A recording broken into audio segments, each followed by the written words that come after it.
welcome. My name is Lexa Jett, and I'm with the ANCAN Foundation. So I am filling in for Rick Davis, and I may not have the charming British accent, but I do have to tell you our guest tonight will make up for more than that. I want to give a warm, big welcome to Sasha Soreff. Sasha, welcome. Hello, I'm so happy to be here with you, Alexa. Oh, thank you so much. When we were talking yesterday, one of the words that you used was journeyer. And tonight you're going to take us through a fascinating journey that is your story. And I can't wait to talk about it. And I know our audience is going to love it. So let's get right into it. Why don't you tell us kind of a little bit about yourself and, what journey are we going to go through tonight?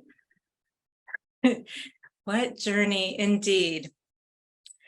It starts, my dance journey at least, starts when I'm about 5 years old and I'm in Mrs. Rivers' dance class in Portland, Maine. And my debut performance was Feeding the Ducks at the Senior Center in Portland, Maine. I just don't remember whether I was a duck or whether I was actually someone feeding a duck. From there, though, I remember more clearly. I grew up dancing. I was in ballet. And then at that time when I was growing up in Portland, Maine, there was not a lot for a kid who wanted to do other than ballet. And it was very clear that I was not going to be a ballerina. So when I was 16, I went away to North Carolina School of the Arts to become a modern dancer. Yeah, I went 1,000 miles away to dance. And then I came to New York City for college and I started my dance career. I was performing, I was learning to teach, I was choreographing. And over time, I started having these different injuries in my feet that were very confusing. Like I would have pain and I would do the things that usually helped me with injuries and it didn't help. And eventually it was like, oh, there might be something happening with your bones. I got diagnosed with sesamoiditis. I went to Toronto to perform on tour with Isabel Gotskowski and Friends, the company I was with. And I was literally on crutches. And then I would go out and dance and then go off stage and stick my feet in an ice bucket. And this happened for a few years. I kept having these confusing injuries, first in my right foot and then in my left. And finally, a few years into this, I was studying anatomy, kinesthetic anatomy with Irene Dowd at that time. And she looked at the MRIs because by this time I had MRIs of both my feet. And she said, you don't have adequate cushions. Your fat pads are atrophying. So it is that feeling that you have that you are walking on broken glass is because it feels like it really is like you are walking on broken glass. And she said, and this was a life-changing moment, you need to wear sneakers all the time. You can't be barefoot anymore, including when you dance. And for a barefoot modern dancer who had happily given up her point shoes, I loved being a barefoot dancer. It was so how I connected to myself, to movement, to the world. And I slowly got adjusted to my new life as someone who wore sneakers all the time, including when I danced. I gave up performing other people. I stopped taking dance class. I really just focused on teaching and choreography as the way that I could most still be connected to dance. And the most important thing I did in that era was I declared myself the dancer who wore sneakers, and I made an evening length piece with 26 performers called The Dancer Who Wore Sneakers and Other Tales. Oh, that's wonderful. And one of the things that just stood out to me is how much sacrifice you had to do just for your love and for your passion, moving far away, having to ice yourself, going to different doctors. You've been so committed to your craft. And I love how you've pivoted. How you pivoted through using the sneakers. And we're actually about to show the first clip of this. So could you set this up for us real quick? Yeah. So we're going to start with almost the beginning of the piece, where I am dancing with one other dancer, Pam Wagner, and she has a very special role to me as the dancer learning to become the dancer who wore sneakers. So let's take a look. Awesome.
And now we'll go fast forward to the end of the piece.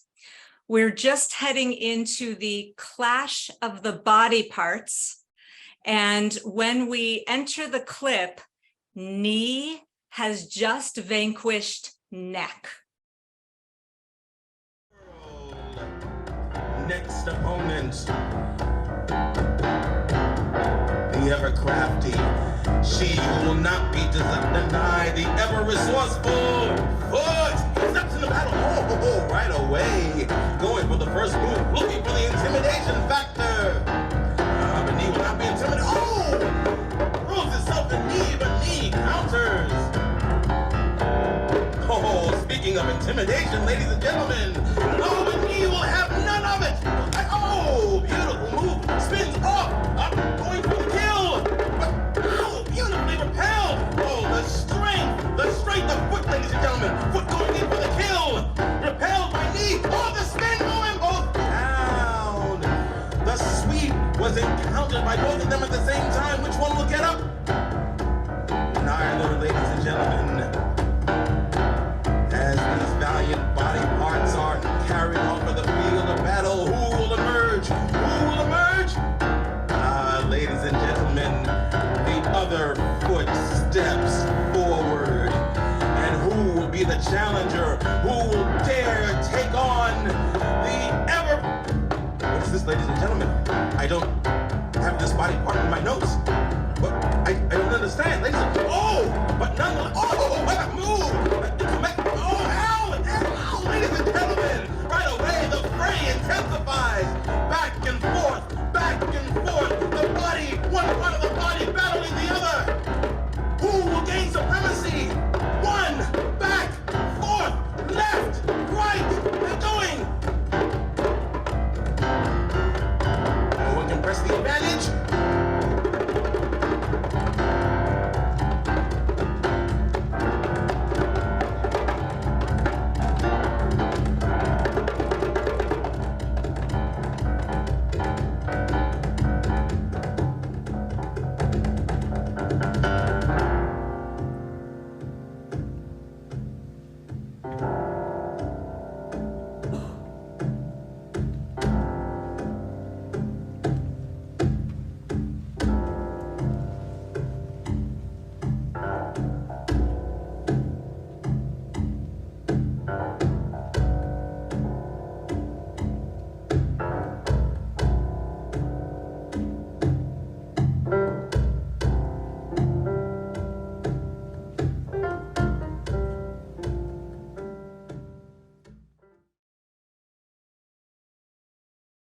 Wow, Sasha, that was fantastic. You actually choreographed all of that, correct? I did. I have to say my heart is racing watching that, Uh-huh. the intensity of it and how Yes. visceral the whole experience. I was choreographing it. There's a play that unfolds throughout the show. So it alternates between dance and a play that imagined a dystopia called Measured Steps, where the government maintained social control by saying that the earth was too fragile and people could only take a few steps a day. They had to use a pedometer. And if you went too far, if you walked too much, you had to walk on your hands as punishment. And so our protagonist, who was like the mirror to my character, wants to go to this mythical place called the canyons where she can dance freely. Wonderful. And I feel your passion so strongly because in the first clip we saw no words were ever said, but so many feelings and thoughts were conveyed. I felt it so strongly. But I want to go back to that second clip. So you're kind of the character, you're the kind of inspiration for the main character. Why were all those body parts there? And can you break down what was going on for us? Yeah. It's my experience and observation that you used the word sacrifice before. Dancers work hard to get their bodies to be at a certain level, to train to a really high level. And like any athlete, there are often injuries. And Clash of the Body Parts was this idea that what happens if you have more than one injury simultaneously? What takes precedence?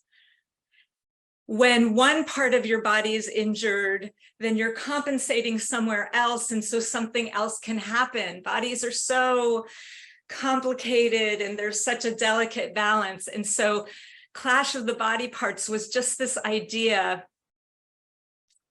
dramatically to show what it is to be a dancer and to be navigating all the time what takes precedence. And the arc of the performance, the show, is that Pam is representing like the one who provides me the sneakers. She provides me this way to keep dancing, much less function at all, be bipedal at all. But over the course of the piece, I get so angry because I don't want that. I want to be able to dance in the canyons, fully barefoot with abandon.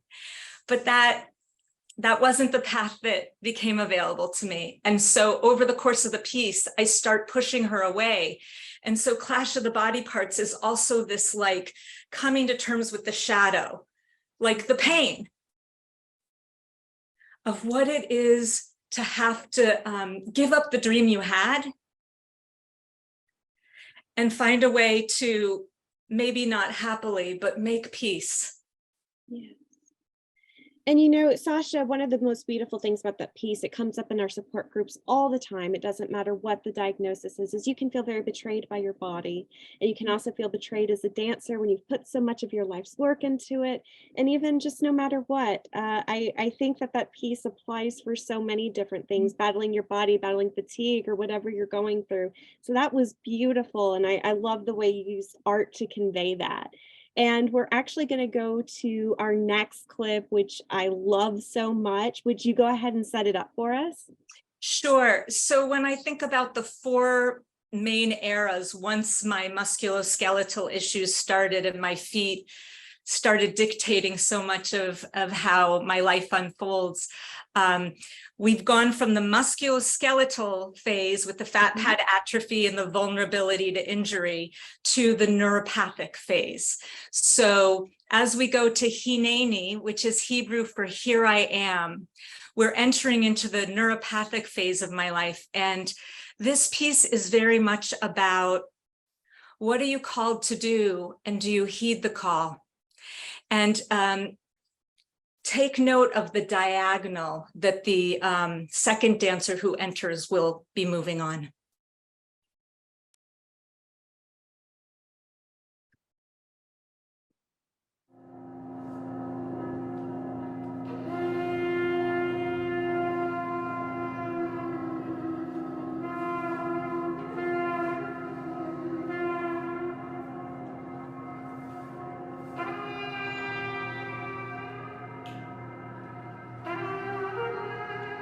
You called to me, and my here I am was tepid, unconvincing. I know that is what you're supposed to say. Heed the call, respond to the beckoning, answer with a yes.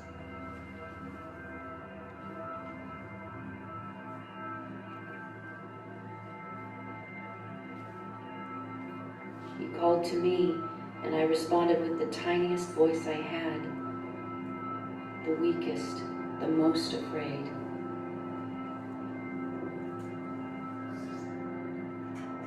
You told me to go forth, and I could not go forth. I did not know the way.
The piece seems to end a few minutes after this clip, but in fact, it is not over because the piece can't end without the audience participating. When the lights come back up with the audience, we create a short phrase of gestures that the audience learns with us about the things they find most sacred: freedom, family, beauty, spirit. And then we ask them to find themselves on the stage walking the same diagonal as the dancers. So we'll go to that moment now. Okay, all right, dancers, places, and music.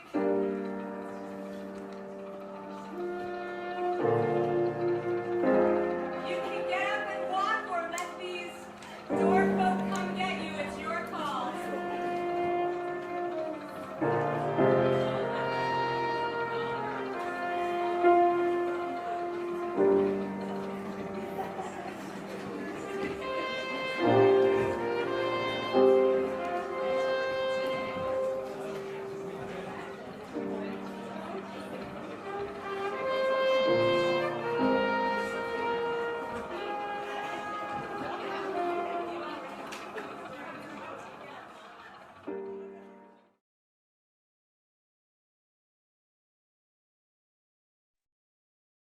Wow, Sasha, that was incredible. And you know, one of the things I noted in the first part of that performance is that it wasn't in a straight line, it was over the place. And one of the things that we have to share with patients so much is that healing isn't linear. It's not always clean, it's not always straight. And sometimes, you know, the best we can do in a day is just survive, not put on a performance, we can just survive. So I love that you added that, that's beautiful. And so I kind of now want to touch on, why is it so important to you to bring that audience in?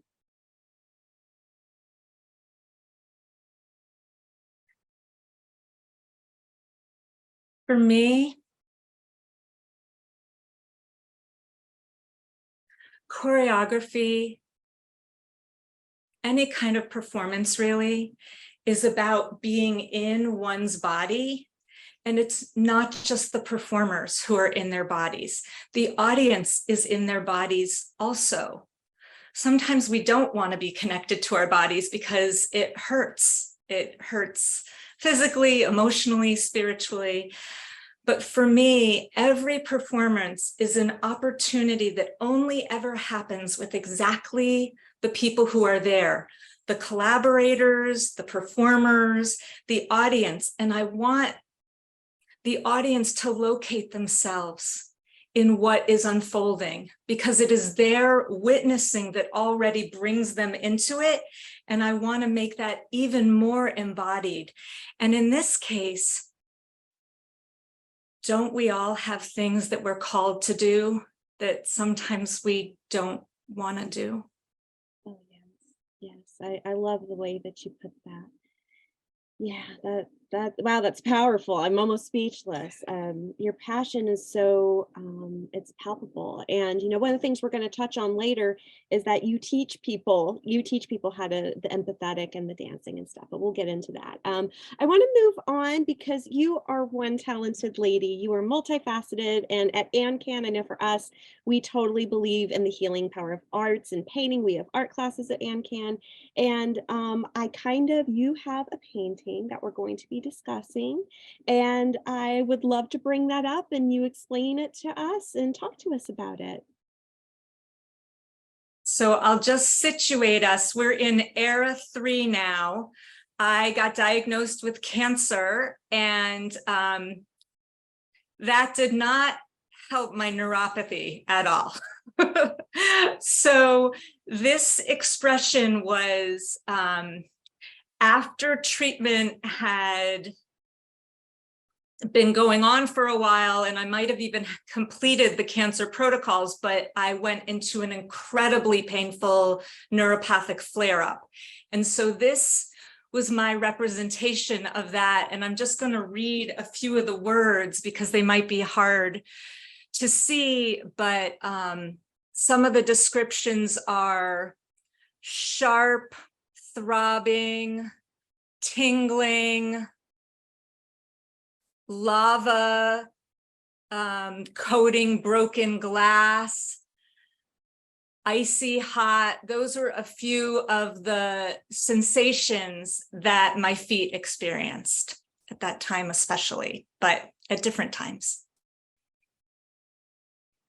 Yeah, I love the different colors. The colors explain to me. I feel the feeling you're trying to convey. And as somebody who has dealt with neuropathy myself, I understand. And even you used all those words to express it. It can be a combination of those words or even ones you didn't have up there. It can be different every day. Not every day is going to be exactly the same.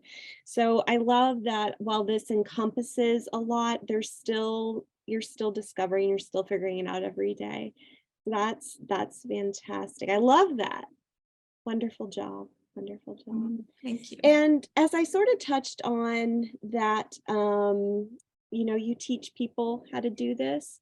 You are going to be doing an exercise with us. We are going to be your guinea pigs. And I am very excited about this. So I'd like to call on Mr. Ivory and Brianna again.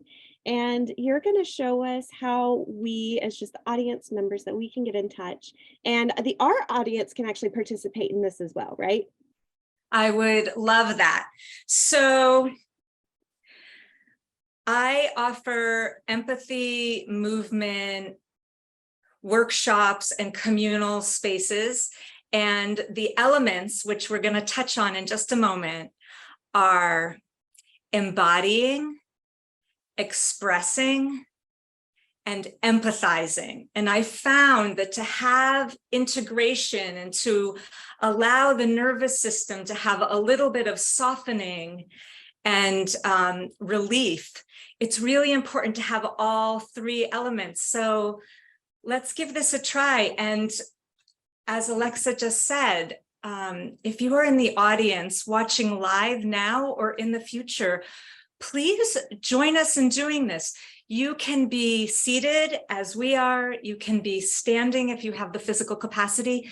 You can be lying down. And if it doesn't feel good to move your hands physically,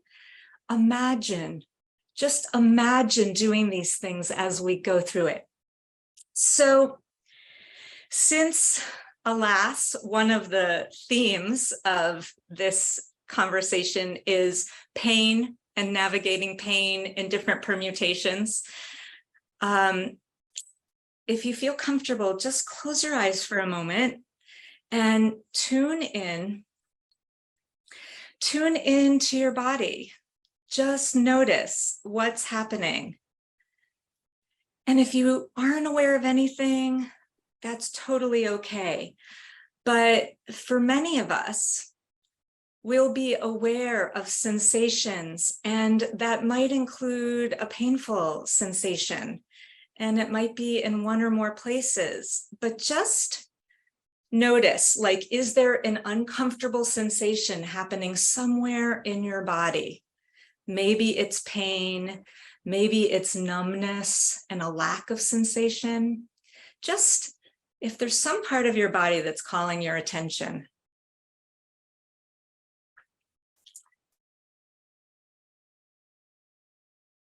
And I'd love to ask each of you, I'm just going to start with Alexa. What did you discover just now? Yeah, I have a pain in my back that just demands to be felt. Very tight.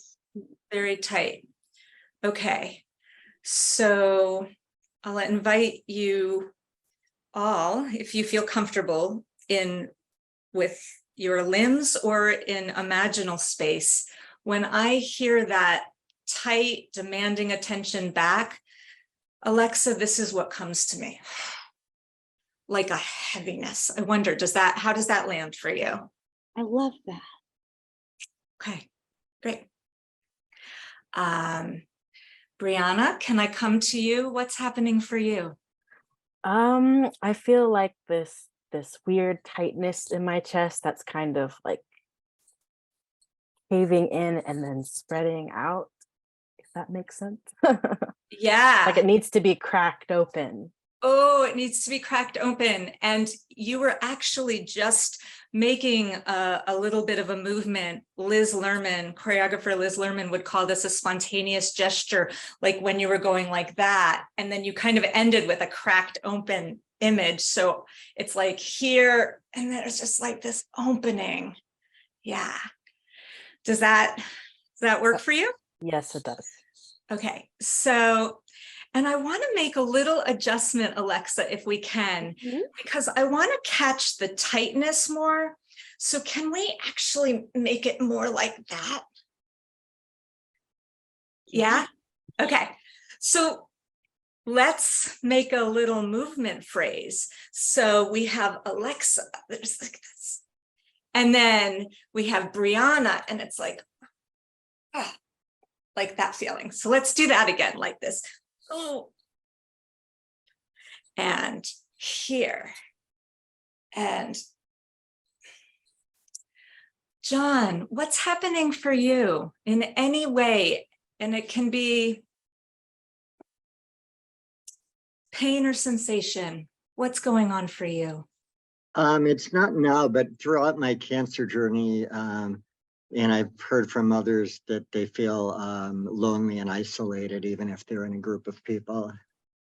And I think a lot of major illnesses, people with MS, a lot of different people. Yeah.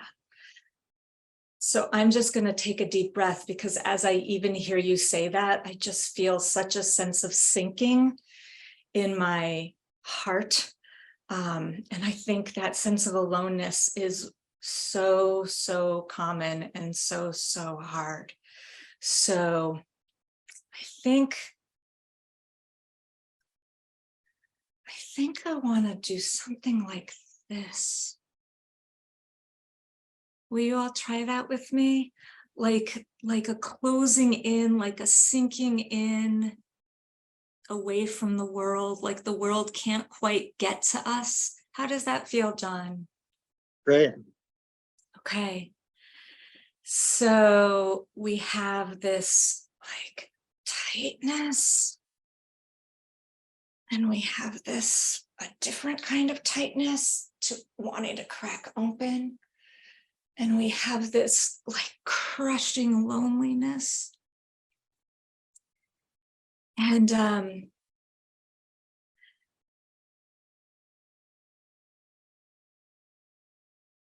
my feet are having this like tingling sharpness in my big toes. So we're going to go like this. And I actually want to switch the order if I can. So I hope we'll all adapt. I want to take this tightness to this, to this, to this. And let's do that again. So, and make it your own. If there's a different way your body wants to move with like that back tightness and this like tension and tightness. Oh yeah, we switched. Oh, Alexa, you're totally right. We totally switched. Here, I switched us. And here, and it doesn't even matter. Just go wherever your body feels. And as we do this again, and I'm going to remember that I switched the order, I'd love to invite you, if you're in the audience, to add a fifth movement that is yours, what it feels like to be in your body with your emotions, with your spirit right now. So the four of us who are visible, we're just going to put our hands on our heart for a moment while anyone does their own fifth movement that speaks to their own experience. And Brianna, could we put on Chris Becker's music? It was also his music in the pre-show. He created The Other Shoe, which was a sequel to The Dancer Who Wore Sneakers and Other Tales. So he's the composer that I was a great honor to collaborate with. So here we go.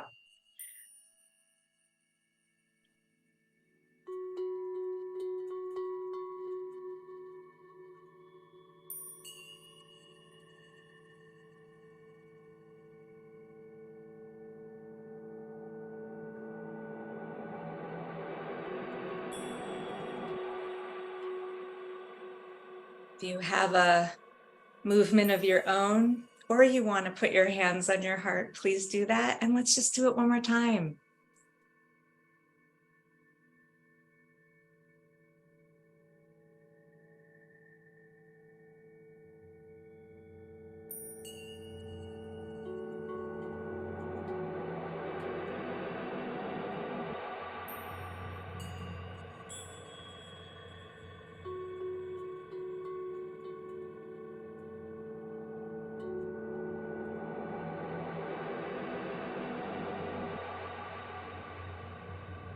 Thank you. Thank you, Sasha, and thank you, our audience members too. And thank you, of course, to John and Brianna. Great job. Do we have a chance of forming our own dance troupe? Might be a new program on the Marsh Stream. Oh, absolutely. Wonderful. So I love that you gave us an exercise to do, and it kind of touches on the work you do. I want to circle back to the neuropathy part real quick.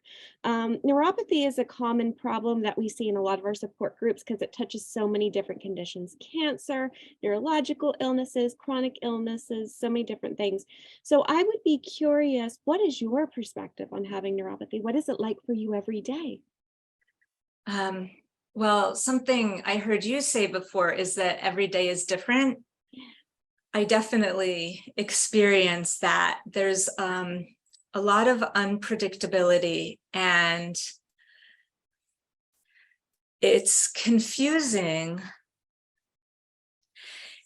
When I first started having musculoskeletal things, I would be okay. And then I would somehow step outside the range that my feet could tolerate, and then I'd be in excruciating pain. Mhm. And that only got more intense with the neuropathy.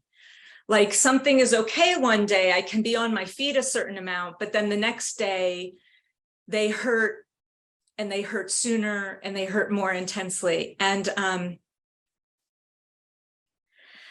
I think something that is very hard to hear when one starts having neuropathy. I remember when it shifted from musculoskeletal only to musculoskeletal and neuropathic, that there was this period of a few months where I started having really intense pain, and I was afraid to weight bear at all. I didn't know what was happening. And I went to an orthopedic surgeon who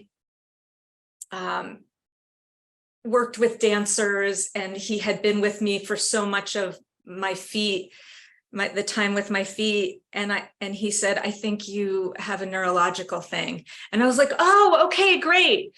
Meaning like, great, we know what it is. And he said, no, don't. Neurological things are really unpredictable, and they're complicated. And that has proven true. And so I think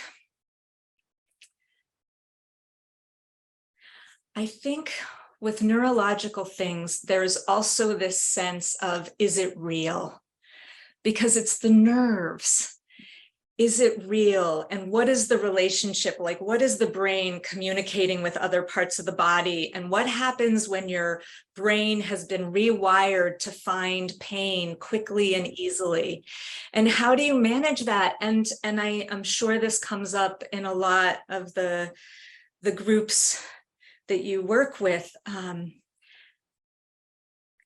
How do you hold yourself and your experience with warmth when it's so frustrating and so like slippery sometimes to define what is happening? Yes. And one of the things I like to share is that you didn't, with cancer patients and with chronic disease, like, you didn't choose this, it broke in. It was not of your own choosing. It's not your fault. So one of the things I'd love to ask you about is, with all the adaptations you've had to do in your life and the challenges that you've had to overcome, and I know that you also, like we've touched on, that you teach this to other people. How important is mental health? How important is that part of the as a journeyer in all of this? Yeah, I think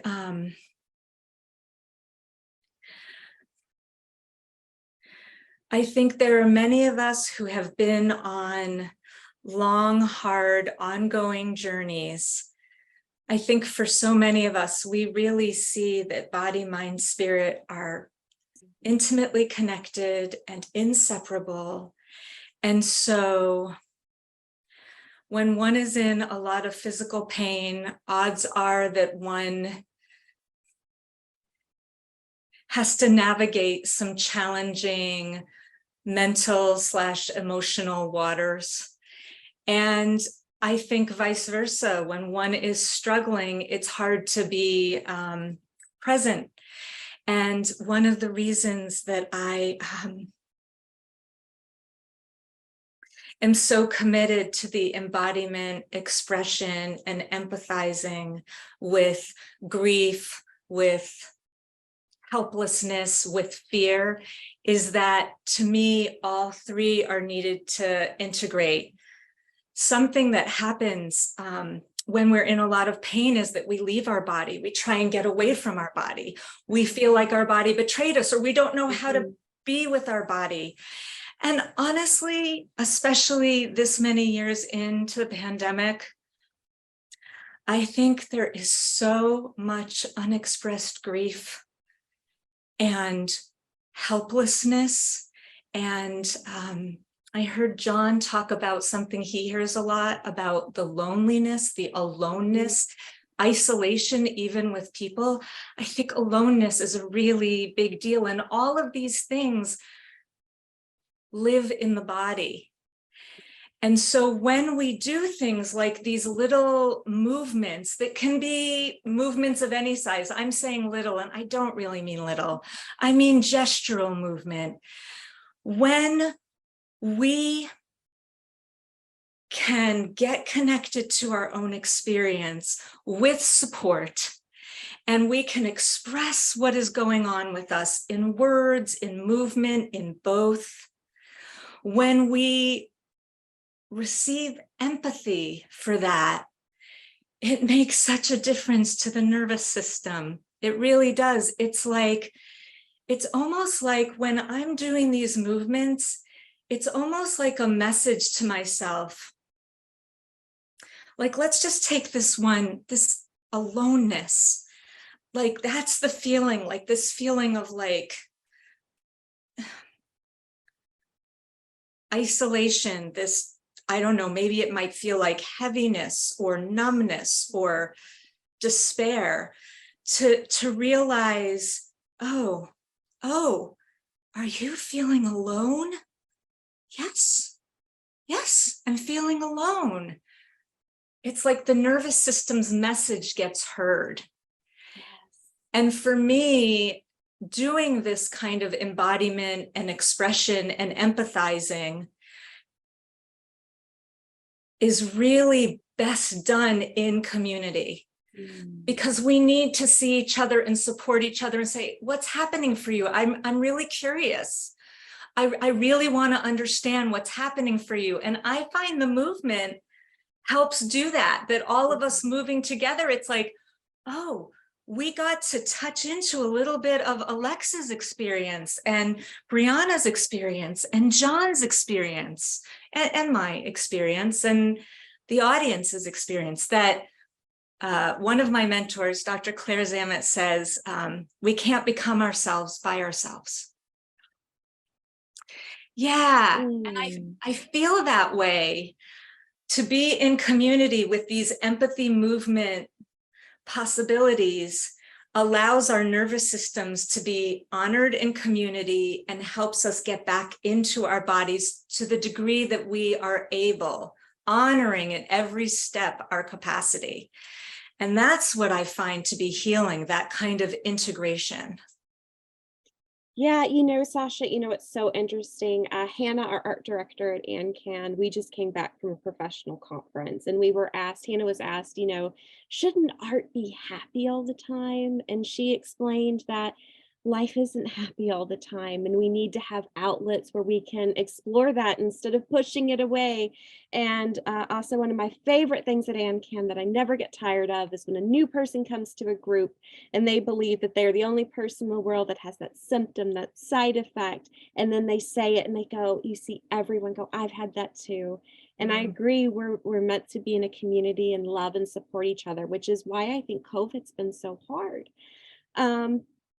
A couple of things I want to touch on. And of course, if you have any questions for Sasha, please put it in the Q&A, but I'll ask a question right now.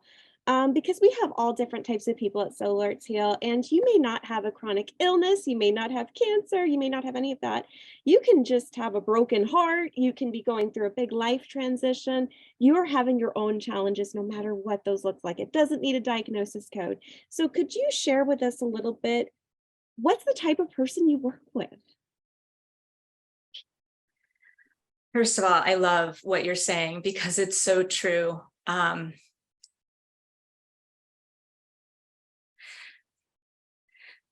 Human beings are complicated, and most of us have complicated lives.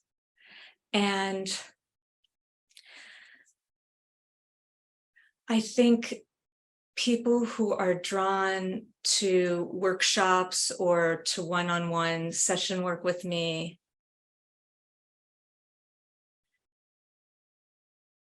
are aware that they're feeling some kind of pain, physical, emotional, spiritual, all of the above. Maybe they have lost someone. Maybe a cherished relationship is changing. Maybe they have had an illness or an injury that has changed the landscape of their body or their mind. Maybe they're immunocompromised, so maybe they've been really isolated.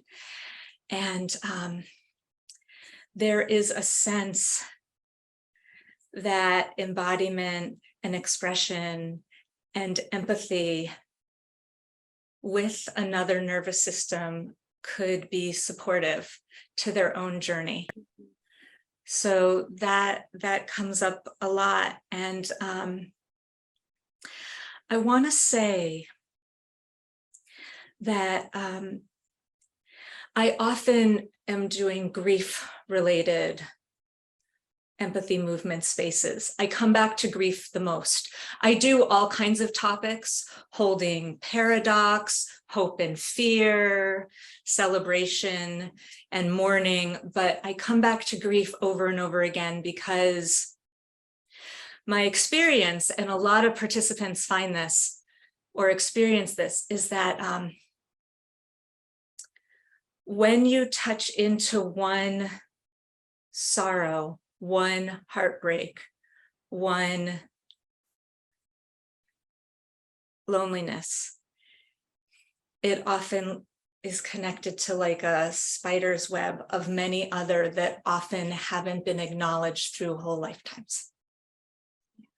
So I just want to name that happens so often and that makes sense. And in fact, if I were to say like one thing, another mentor of mine, Sarah Payton, always says, you make sense. Whatever you're feeling. Don't we need to be told that, Sasha? Yes. Don't we need to be told that every day? Yes, you make sense, Alexa, and I make sense, and we all make sense. Sasha, and you make sense, our audience. You make so much sense to us. Yeah. So what I'm hearing is what you provide is for everybody. If you are existing, if you are a human being, you can go to one of Sasha's classes. And it actually ties into, we got a comment in the question mark that I wanted to honor the fact that Sasha's company was multicultural and multiracial. It is greatly appreciated, and it speaks to her as a whole and as an inclusive artist. Thank you. So I think so many of the things that I noticed with you, Sasha, is that, you know, you touch your heart because you feel things so deeply. Your compassion is so deep. And the fact that I think you truly value the worth of every human being, and you honor them. And I just wanted to share that because I think that's fantastic. So your classes, which we will share a link in the chat, and your workshops are open to anybody. Just be a human being. Just be a human being. And I appreciate that that comment so much. I just will say quickly that nothing is done in a vacuum, and that this moment in the world, I really want to acknowledge how important it is, even when one's, whatever one's capacity is, that this is absolutely a space to be in. And I just want to name very explicitly, because I identify as a Jewish white-bodied woman, I want to name that racism is pervasive, and that systems of oppression are pervasive, and that I believe so strongly that being able to get in touch with what is going on in one's own experience with embodiment and expression and empathy, if one can't be out marching in the streets, and I certainly cannot be out marching in the streets on my feet, and one doesn't have a lot of energy, that tiny steps of this embodiment and expression and empathy work help us get into right relationship with ourselves, with the people in our world, and with the planet itself. And I just want to include that in the context in which we're operating and living right now. Yeah, and Sasha, while we've been talking, a quote's been coming to my mind. Never be ashamed of your brokenness, because that's how the light comes in. And I love that so much. And Yeah. I just, this whole conversation, you've brought a lot of light to darkness, even what we just touched on with racism. And I think that's wonderful. So what I would say, I will give you a very strong endorsement that when Sasha and I have been talking, you are the same wonderful person, and anyone at ANCAN or the Marsh Stream or whoever is watching, they would be in very good hands with you. And we are going to post information of how you can join a workshop, and that is amazing. So we will be wrapping up. Sadly, I wish we could talk all night, but I wanted to let you close us out. I wanted you, whatever you want to say, whatever you want to do, whatever you want to tell our audience, I want you to have that word. If you take nothing else from this experience, if you go back into your lives and whatever else is happening takes over, as it is going to for so many of us, if there's ever a moment where you could just put a hand on your heart and say, you make sense.